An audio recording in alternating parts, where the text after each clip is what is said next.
Thank you, Congressman Steve King. Thank you for the always memorable words. I served for 12 years on Capitol Hill. I never served with a harder working, more principled, constitutional conservative than Steve King. Steve, I'm incredibly honored that you'd be with us today. Thank you so very much.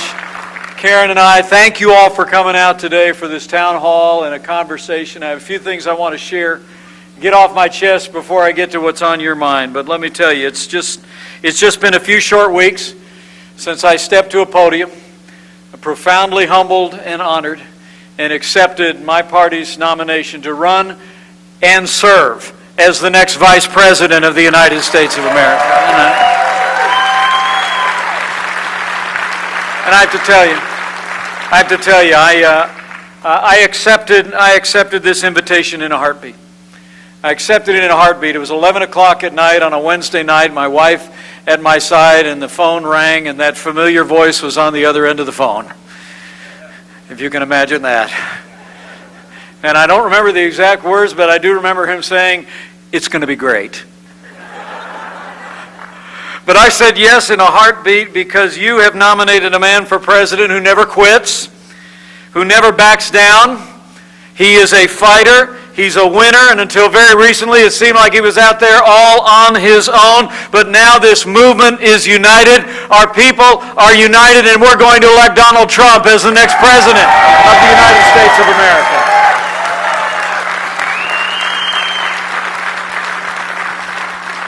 You know, I'm from south of Highway 40, so Sioux City feels real at home to me. You know, I'm a small town guy from southern Indiana, grew up with a cornfield in my backyard.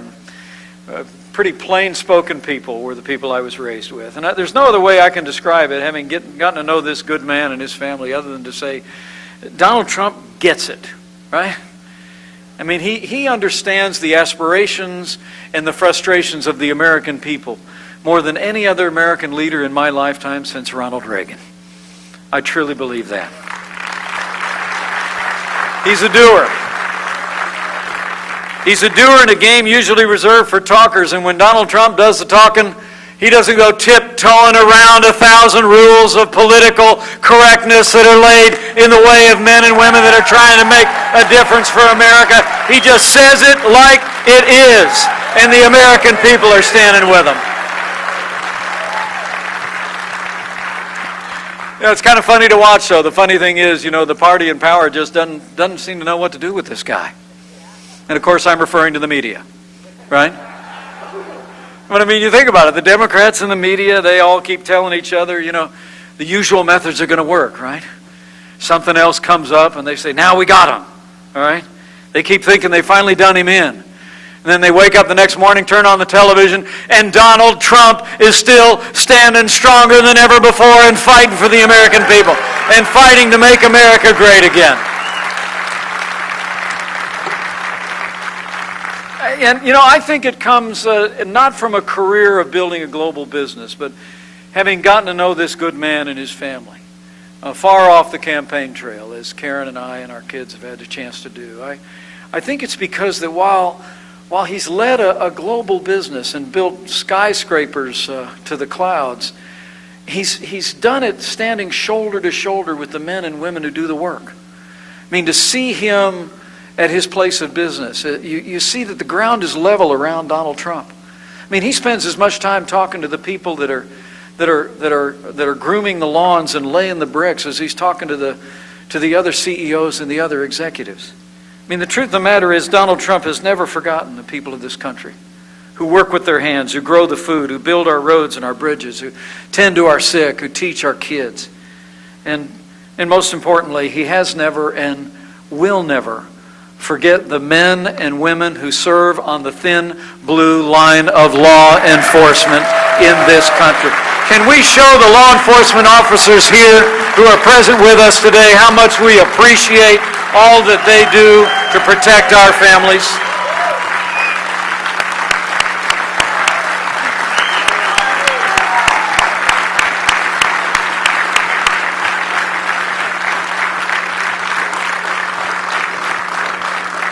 Thanks so much. And I can promise you this.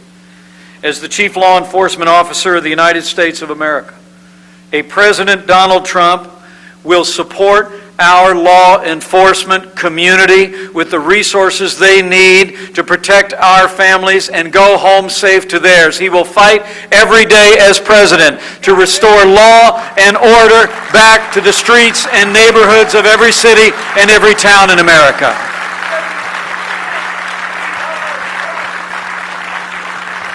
You know, it really is amazing if you think about it. At the very moment when America is crying out for something new and different, the other party has answered with a stale agenda and the most predictable of names. I mean, people in both parties are restless for change. We're restless to break free from the failed patterns that have disserved our nation for so many years in Washington, D.C. I mean, did you watch that speech about a little more than a week ago that Hillary Clinton gave? All right, I watched most of it, to be honest with you. To be honest, I had as hard a time staying awake as her husband did.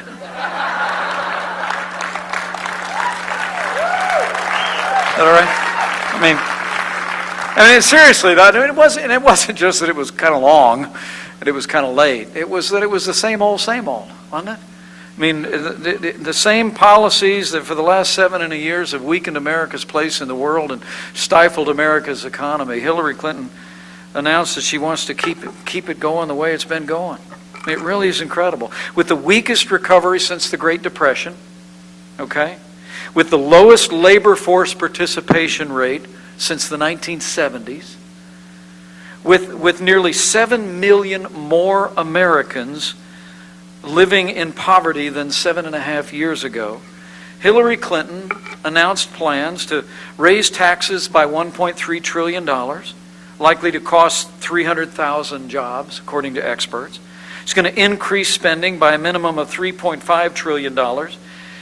She not only is not going to reduce regulations and red tape, but has plenty of plans to increase regulations, expand Obamacare, expand the war on coal. And Hillary Clinton wants to reduce the use of fossil fuels and advance more of these failed green energy projects that we've seen before. And if you haven't heard about it, just this last week, the Des Moines Register announced that officials with her campaign were actually in California meeting with, if you didn't see about it, it was in the Des Moines Register, meeting with environmentalists about changing the federal requirements for ethanol.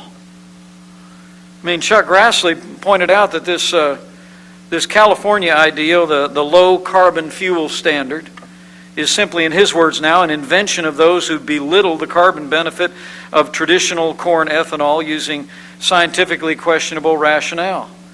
And he went on to say, and I agree wholeheartedly, coming from another great corn state, just like Iowa, over in the Hoosier State, he said, any proposal that opens up or undermines the RFS and results in less ethanol, biodiesel, and cellulosic biofuels is a non-starter. And I promise each and every one of you, Donald Trump supports the biofuel mandates of the renewable fuel standards, and he won't be looking to California environmentalists to advance policies that will cost jobs here in Iowa and in Indiana and across this country. But all those policies, I just have to tell you, as I look at what she's planning, not only for Iowa, but for the rest of the country, I just want to say from my heart, if you hear nothing else from me today, okay, for the sake of our security, for the sake of our prosperity, for the sake of preserving the highest standards of integrity in the highest office in the land, men and women of Iowa, let's decide here and now that Hillary Clinton will never be elected President of the United States of America. Okay? I mean, truthfully, they tell us this is the best that we can do. But you all know it's nowhere near the best that we can do. It's just the best they can do. And when Donald Trump becomes President of the United States of America, he's going to fight to cut taxes, roll back regulation, repeal Obamacare, and get this economy moving again for everyone in this country.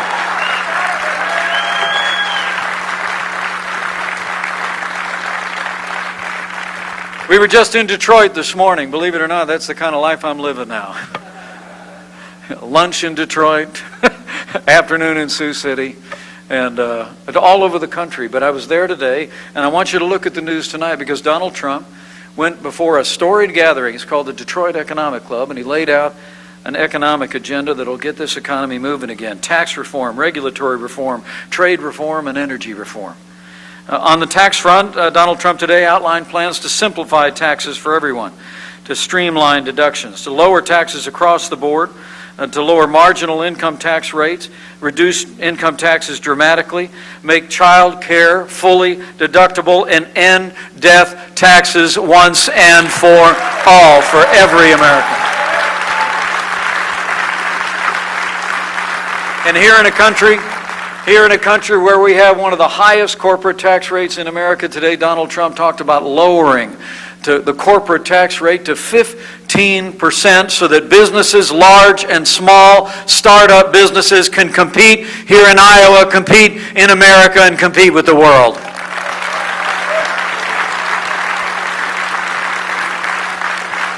He announced plans today to do what we actually did back in the Hoosier State. The first day I was governor, I signed a moratorium on all new regulation.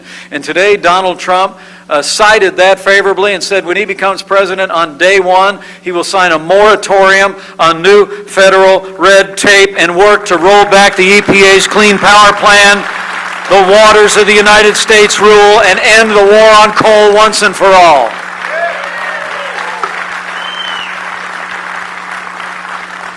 Tougher trade deals, renegotiating NAFTA, pulling out of TPP, holding China accountable for currency manipulation, and on the energy front. So important in this great nation. He announced today that he would rescind all job-destroying executive orders, ask TransCanada to renew its permit application for the Keystone Pipeline, and lift all restrictions on American energy. We're going to have an all-of-the-above American energy strategy under President Donald Trump.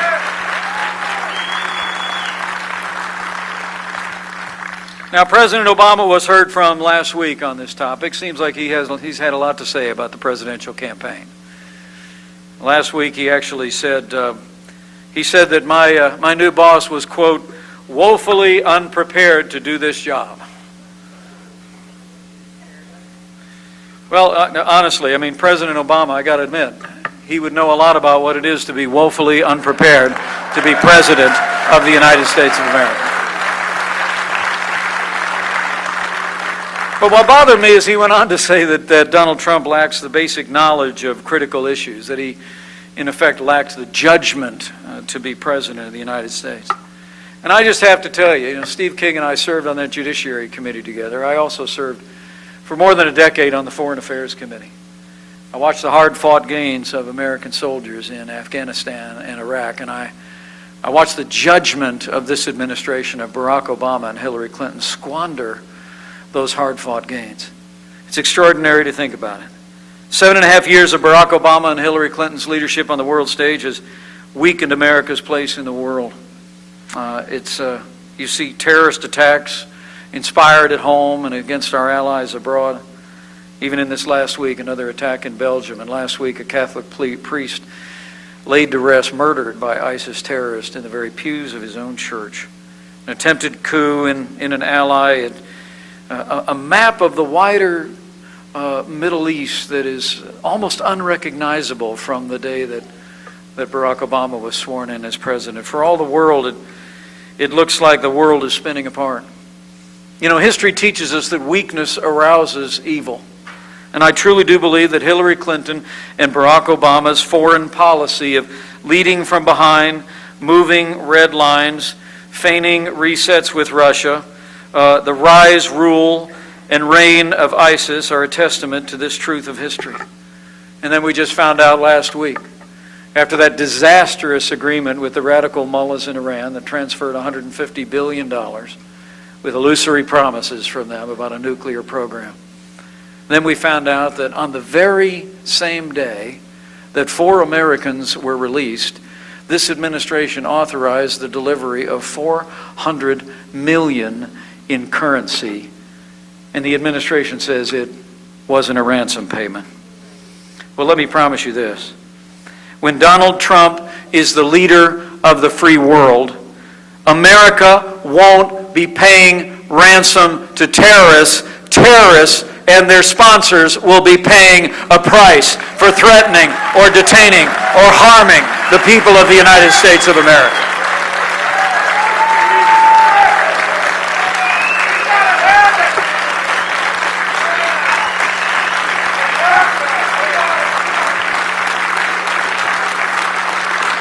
I mean, it's about judgment. It's about judgment, men and women. It really is. And we ought to have a debate about judgment going forward in this election, and we certainly will in the next 3 months. And chief among those issues is not just squandering the hard-fought gains in Iraq that left a vacuum in which ISIS was able to be conjured, as it were, virtually out of the desert sands to compromise large territories in Iraq. It wasn't even just about the disastrous agreement with the radical mullahs in Iran, looking at Libya, looking at the disintegration of Syria. But I have to tell you, the fact that it was Hillary Clinton who left Americans in harm's way in Benghazi, where 4 Americans fell, and then said after it was over, what difference at this point does it make? Well, let me say, as the proud father of a United States Marine, anyone who said that, anyone who did that, should be disqualified from ever serving as Commander-in-Chief of the Armed Forces of the United States of America. Plain and simple.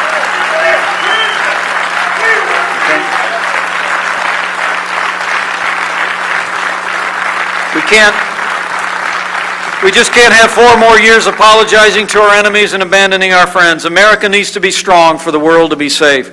And I promise you, Donald Trump will rebuild our military, rebuild our coalitions, demand operational support from our allies, and he will organize and confront Islamic terrorism at its source and protect this nation. Donald Trump will lead on the world stage with strength from the first day he becomes president.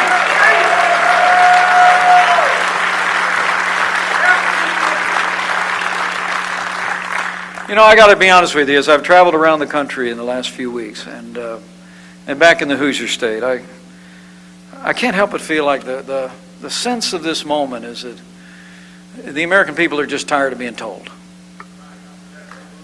You know, I mean, we're tired of being told this is as good as it gets, right? I mean, we're tired of being told by politicians in both political parties that they're going to solve those problems eventually as they pile a mountain range of debt on our children and grandchildren.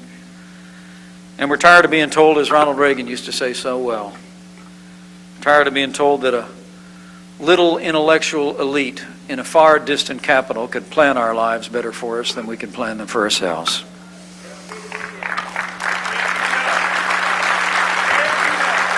And in that vein, as this election approaches, one more thing I wanted to mention to you before I close and get to your questions, and that is that Steve King just mentioned this as well. You know, we're about to elect a president for the next 4 years, but that president will likely define the course and direction of the Supreme Court of the United States of America for the next 40 years. And we better think very carefully about what that means.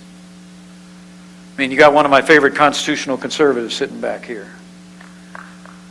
Give him another round of applause, Steve King.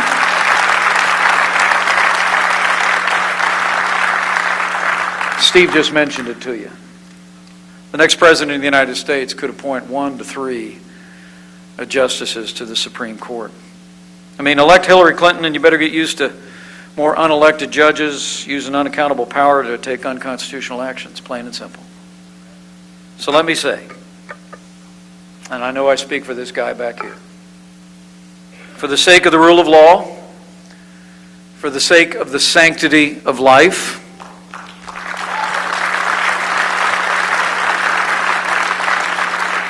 for the sake of our Second Amendment to the Constitution of the United States, for the sake of all of our God-given liberties, we must ensure that the next president making appointments to the Supreme Court of the United States of America is President Donald Trump.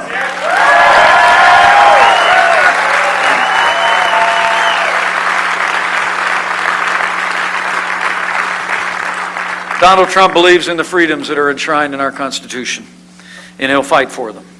And not just in his appointments to the court. There's one other story I love to tell about my running mate and about the kind of leader that he is. Steve, you may not even have heard this one. Maybe you haven't either. It's a better part of a year ago, I'm told that Donald Trump was meeting with a group of pastors and talking with them about his vision for the country to make America great again. Several of them expressed enthusiasm for him, and he asked them if they might go back and be able to share that with members of their congregation, and they immediately told him that they couldn't. And he asked them why. You know, I love the definition that, politicians always ask what, leaders ask why. And Donald Trump asked why. And they pointed out to him that back in 1954, a senator by the name of Lyndon Johnson actually added a provision to the Internal Revenue Code that prohibits tax-exempt organizations, including faith-based organizations, churches, synagogues, and the like, from endorsing or opposing any candidate for public office. Some of you have heard that before. Some of you have heard that churches in this country live under a constant threat of losing their tax-exempt status if they say the wrong things at the pulpit. Well, I have to tell you, as a student of American history and the American founding, I happen to know that some of the greatest speeches during our season of fighting for independence were printed pamphlets that were not political speeches, they were sermons that were distributed throughout the 13 colonies. Slavery was brought to an end because of the moral voices that emerged from the likes of Harriet Beecher Stowe's father and others who thundered from the pulpit about the vision of equality. And in fact, the civil rights movement itself was minted in the very pews in Montgomery of Dr. King's church. Karen and I have stood there with some of the people who prayed and sang and then marched with Dr. King. It is true that the voices of people of faith have ever been a driving force for good in this country.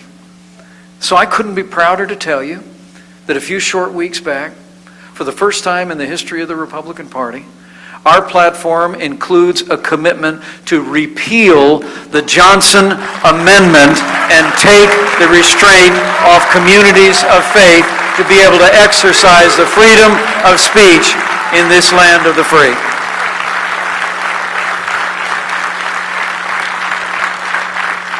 And I promise you, Donald Trump and I will work to have that legislation on his desk and have him sign it into law. Well, let me say lastly, as I get ready to go to your questions, and I'd love for you to think about anything you want to know about me or my background or about this campaign or issues in the country of interest to you. I do hope you leave here encouraged with a message to carry to your neighbors and friends here in Sioux City. I mean, this isn't so much just about meeting for a rally, it's about reminding ourselves of what we already know and about the stakes of this election.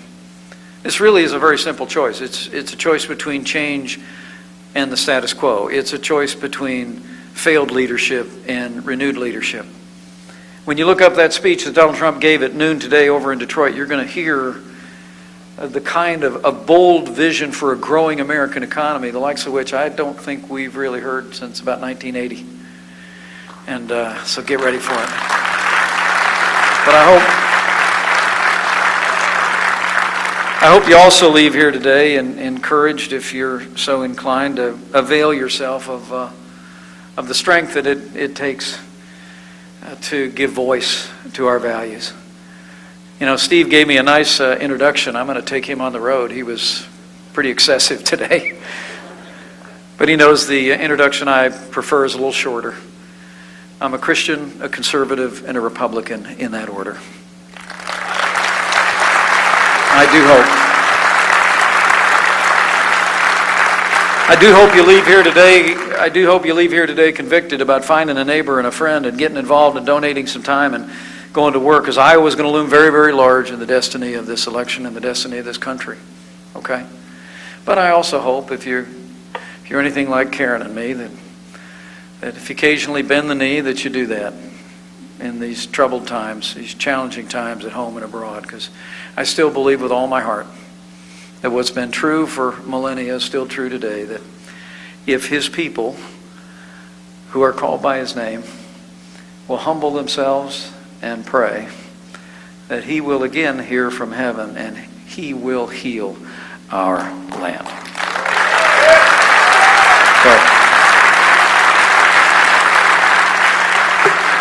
So here's the stakes. Here's the stakes if you're taking notes, and I'm going to get to your questions. Number one, if you want a president who will protect this nation, confront radical Islamic terrorism, and rid the world of ISIS, if you want a president who will restore law and order to the cities and towns of this country and give law enforcement the support and resources they need and deserve, if you want a president who will cut taxes, grow our economy, squeeze every nickel out of that bloated federal bureaucracy, and repeal Obamacare lock, stock, and barrel, if you want a president who will build strong borders, build a wall, and enforce our laws in this country, and if you want a president who will upend the status quo in Washington, D.C., and uphold the Constitution of the United States of America, then we have but one choice, and that man is ready. This movement is ready, and I believe this country is ready for us to leave here and fight every day to elect Donald Trump as the 45th President of the United States of America. Let's get to work.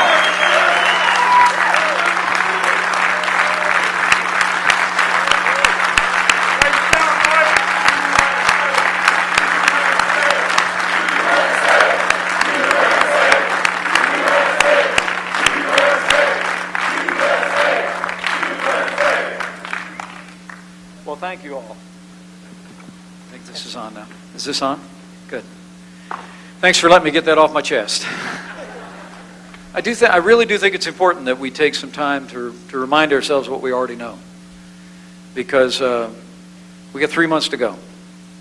And I just want to say to you, as I get ready to go to your questions or comments, I really do believe all the television commercials in the world, all the talk shows in the world, all the mail pieces and radio ads, newspaper articles don't matter a fraction of when you go talk to somebody who've known you, or worked with you, or lives by you, and say, you know what, here's really why we need Donald Trump as our next president.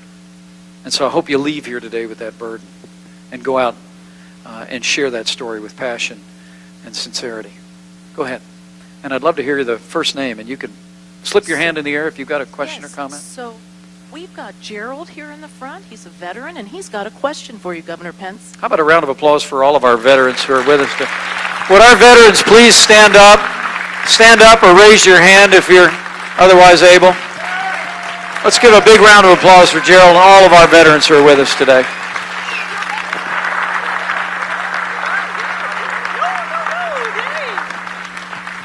What is your question?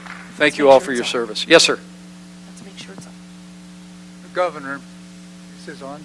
It is. Okay. Governor, what are your intentions with regards to the cabinet position of the Department of Education? Are you going to eliminate that, and along with that, the same thing, eliminate Common Core? Well, let me take door number 2 on that. I think Indiana was one of the first states in the country to legally withdraw from Common Core and write standards of our own. We were. And I will tell you, I think you and Donald Trump and I are of one mind on this education business, and that is that, I mean, the Department of Education was created by President Jimmy Carter. I mean, it hasn't been around that long.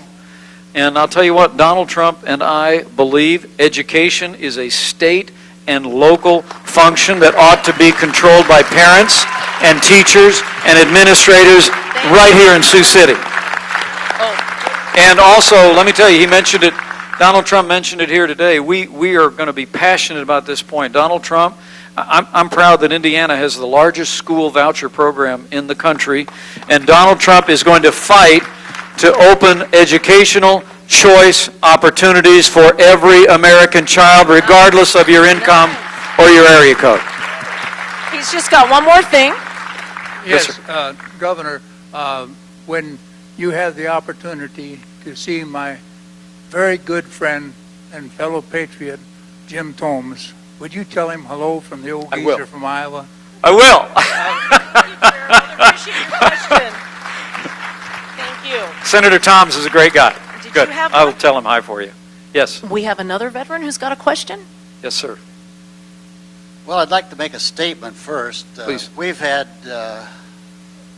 almost 7.5 years of a disastrous, treasonous president. We have to replace him. And then my question is, what would you expect to do with the forces of the United States of America military? Well, as I mentioned, I mean, my father, and thank you for your service, sir. Appreciate it very much, Navy. My father was a combat veteran in Korea. My son is a United States Marine. The truth of the matter is that our military has been hollowed out under this administration.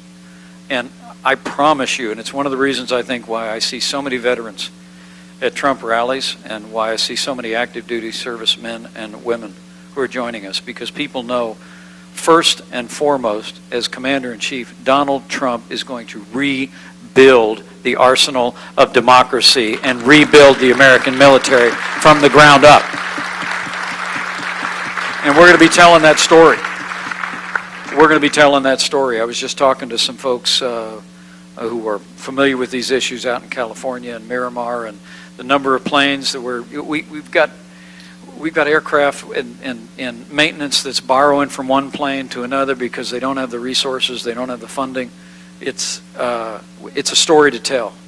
And the size of the Navy today, I think you probably already know, rebuilding the military is going to make it possible for us to stand taller on the world stage. And as Ronald Reagan taught us, I mean, Donald Trump will demonstrate that you can have peace through strength again as we rebuild. Nice. All righty. We've got another question over here from Jim, who's a small business owner. Okay. Yes, sir. Hello, Governor Pence. It's an honor. It's my honor. What's your name? Jim Miller. Hi, Jim. When I listened to your speech and saw your introduction, the couple things for me that stood out right away. Number one, thank your son for his service. It was great to see you. You know, your son's a Marine. Thank you. That's great. And the other thing, just to see all the success that you had, wasn't surprising that you came out on top in the VP selection there. Surprised me. When you see all the success you had there in Indiana, I'm really excited to hear what things that you had success with in Indiana are you going to be able to duplicate now with our next president? Well, what a great question. It's Jim, right? Thank you. And we'll pass that along to Michael. Karen is probably already texting it right now, so thank you. Number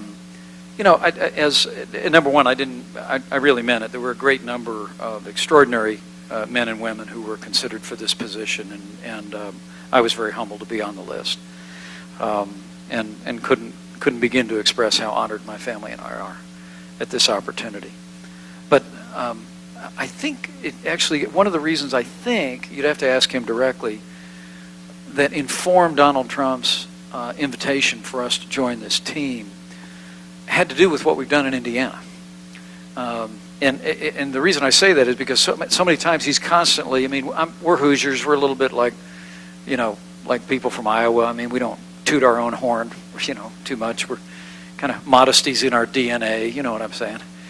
And so, but he's always telling me, he says, tell the story of what you did in Indiana.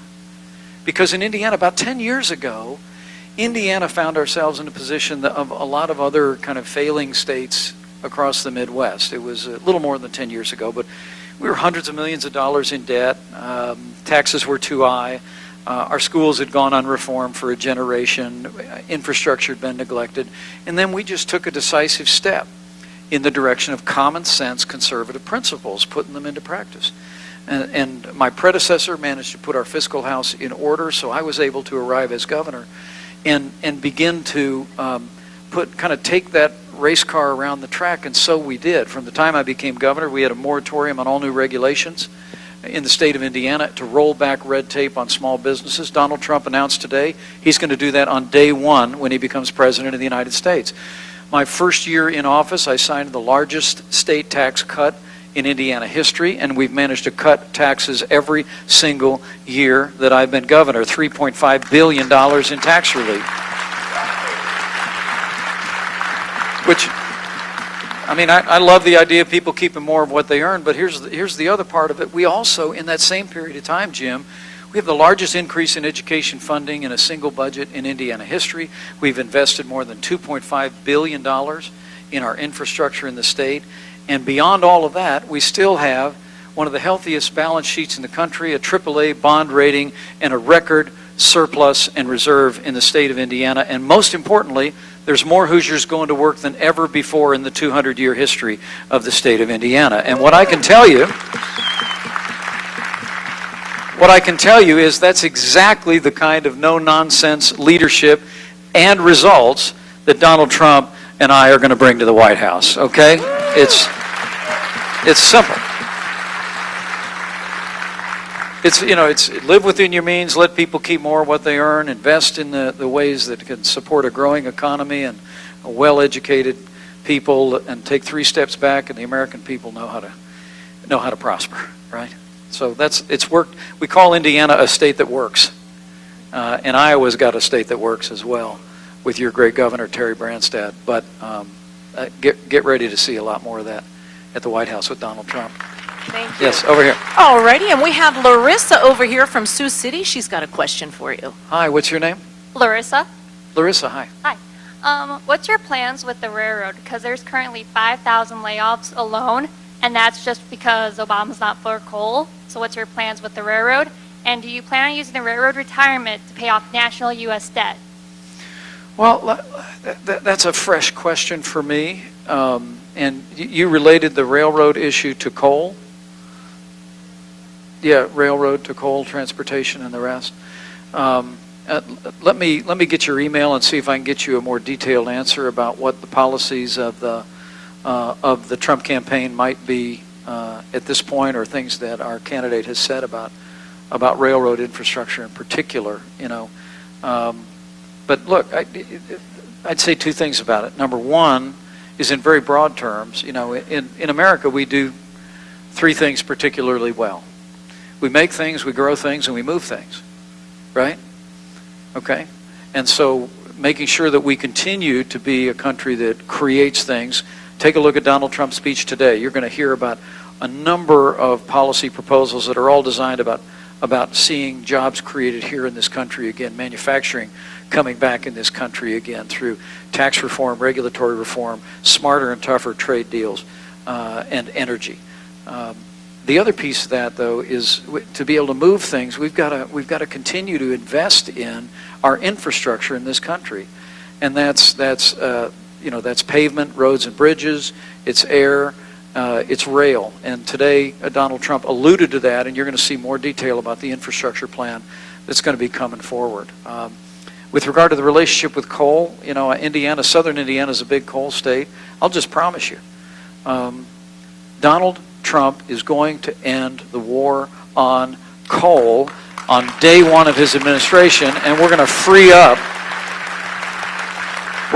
coal production in this country for the American people, for the American economy. And we're running against someone who promised, and I'm paraphrasing because I don't have it memorized, she promised to put coal businesses and coal miners out of work. And so big contrast there. But if you slide our guys your email, I'll get you a specific answer. Anything else we've done specific to rail? It's a great question. Okay. We have one more question, and Okay. this will be our last question of the evening. This is Andrew. He's a PhD student in Texas. And I'm from rural Iowa, Sanborn, Iowa. So, Okay, good. Yeah, so Who let? 1,200 people. I saw several people in the front row go, Texas. Yeah, my home is here, but I go to school down Nice to there. see you. One of the things that is really important to me, I'm an independent, and so I'm trying to figure out is caring for the least of these. And one of my dear friends is a man who is wheelchair-bound with cerebral palsy, who badly wants to work, but often really struggles to find someone who will hire him. And so 26 years after the ADA, I guess my question would be, how do we expand job opportunities, not just for those of us who can work more easily, but for those who have disabilities that need to be taken into account. So. Yeah. Yeah. What's your friend's name? My friend's name is Justin, and he's excellent and has a master's degree, but still really struggles to find someone who will employ him. So Awesome. I'm off to him. He's wonderful. Awesome guy. Yeah. One of my best friends in high school was named Eddie Jefferson, and he had cerebral palsy, and just an amazing guy, still one of the great inspirations of my life. So I hope you'll give Justin our congratulations and thanks. I think there's a lot of great things happening in the private sector in this country today. A number of major corporations are recognizing that people with physical challenges and even mental challenges can provide an enormous value to a company and are opening doors of opportunity to that. And what I can tell you is, in the state of Indiana, we've tried to facilitate that. We've tried to lead by example. As governor of Indiana, I'm actually the largest employer in the state. We got about 28,000 employees. But we've really sought to open doors of opportunity for people, as well as contracting state contracts with organizations that will work with the physically or mentally disabled. And I think there's much to be said for that, to your point. Justin, the cerebral palsy is a physical ailment. It has no impact on his mind, as his academic achievements have demonstrated. And so raising awareness of the enormous contribution that men and women who face physical challenges, I think is incredibly worthy. It's something that we've done in Indiana, and something that I'd be anxious to continue to look for ways to promote and encourage in the private and the public sector as we go. So thanks for your compassion. That's a wonderful question, Tom. It really is. Okay. I want to whip around and say hi to a few of the folks, particularly some of these kids that are here, but let me at least leave you with one word of admonition, and that is, folks, it is August 8th today. It is Monday, and Election Day in November is just around the corner. Be here in a blink. You've already demonstrated by taking time on a busy Monday afternoon to come here and hear from the B-list Republican celebrity, right? So thank you for that. I'm actually very humbled by that. So I just want to say to all of you, oh, thank you very much. It's very kind.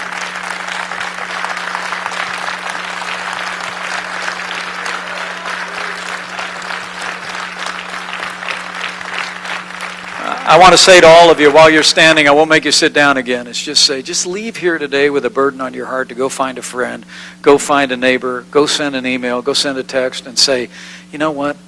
I got over, I met Mike, I heard what he had to say. He's right. We've got an opportunity to turn this country around, to make America strong again at home and abroad, to make America safe again, to make America prosper again, and to rekindle the strength of our Constitution as a foundation of who we are. But we've got to choose Donald Trump. We've got to work every day to elect this good man to be our next great president. And you do that, we will make America great again. I promise you with all my heart. Thank you very much, and God bless you. God bless you for being here.